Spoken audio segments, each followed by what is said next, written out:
বিনা SDO sir এসছেন, কার পারমিশনে বিজেপির candidate করে তুলছে?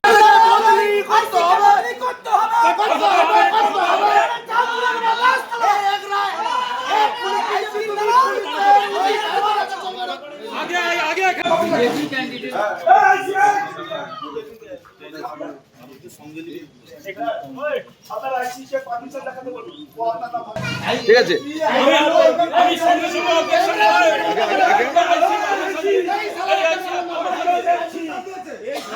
না কোনো পারমিশন নেই তো, ওই জন্য বলছি। আরো বললো কোনো পারমিশন নেই, আরে এ পারমিশন দিয়েছে। আইসি আইসি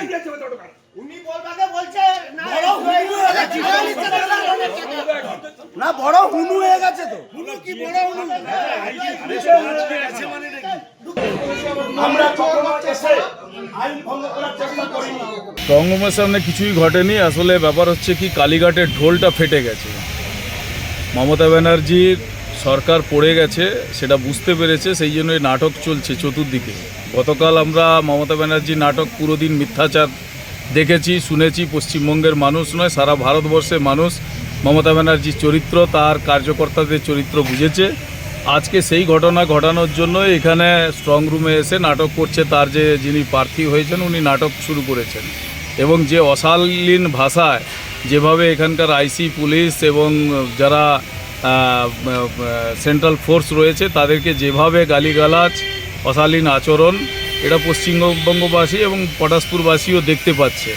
তো ব্যাপার হচ্ছে কি, ওখানে গতকালের যে ঘটনা পশ্চিমবঙ্গে চলছে, মমতা ব্যানার্জি যে মিথ্যাচার চলছে, তার ফলে আমরা এখানে এসেছিলাম স্ট্রং রুমে, এবং আমরা স্ট্রং রুমে জাস্ট ওখান থেকে আমরা এন্ট্রি নিয়ে অথরাইজ করে আমরা ভেতরে মানে ওই রাস্তার উপর থেকে দেখছিলাম যে ওখানে সিআরপিএফ এবং আমাদের যেগুলো স্ট্রং রুম দূরে থেকে আমরা পরিদর্শন করেছি যে ঠিকঠাক আছে কিনা। আমি সিঙ্গেল পারসন ওখানে গিয়ে ঠিকঠাক আছে কিনা, ডিউটিতে বসেছি কিনা, এটুকুন আমরা পরিদর্শন করার রিকোয়েস্ট করে আমরা ওখানে গেছি, এবং এন্ট্রি আছে।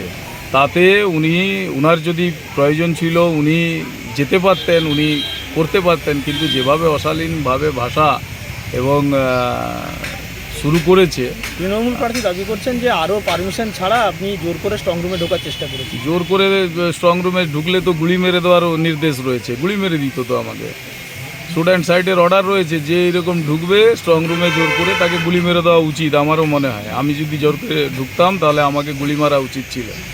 এই অসভ্য একটা মানে কি বলবো, এই যে পার্টির চরিত্র মানুষ পুরো পশ্চিমবঙ্গবাসী দেখছে, আর তার স্বয়ং যে নেত্রী, তার চরিত্র কালকে পুরো পশ্চিমবঙ্গে দেখেছে।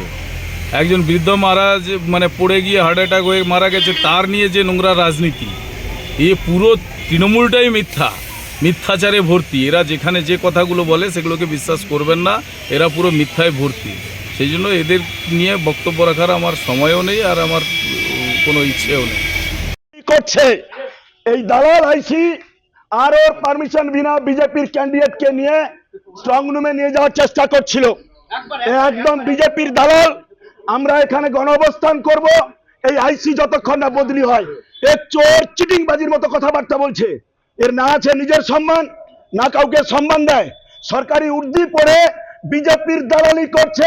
এগরা আইসি এর সাসপেন্ড চাই, এই চাই।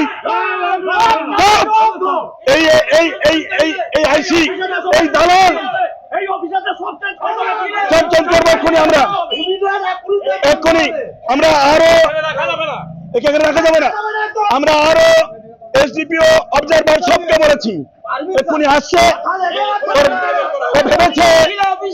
ভেবেছে বিজেপির দালালি করে দালাল। এই আইসি কে দেখে রাখুন, বিজেপির দালাল। এই আইসি কে দেখে রাখুন, বিজেপির দালাল। মানতে পারবো না, এখানে গেটে বসে বলো। আমাদের ভিডিও ভালো লাগলে লাইক এবং শেয়ার করুন। কমেন্ট সেকশনে গিয়ে জানান আপনাদের মতামত। আরও ভিডিও পেতে আমাদের চ্যানেল সাবস্ক্রাইব করুন এবং প্রতি মুহূর্তে খবরের আপডেট পেতে প্রেস করুন বেল আইকন।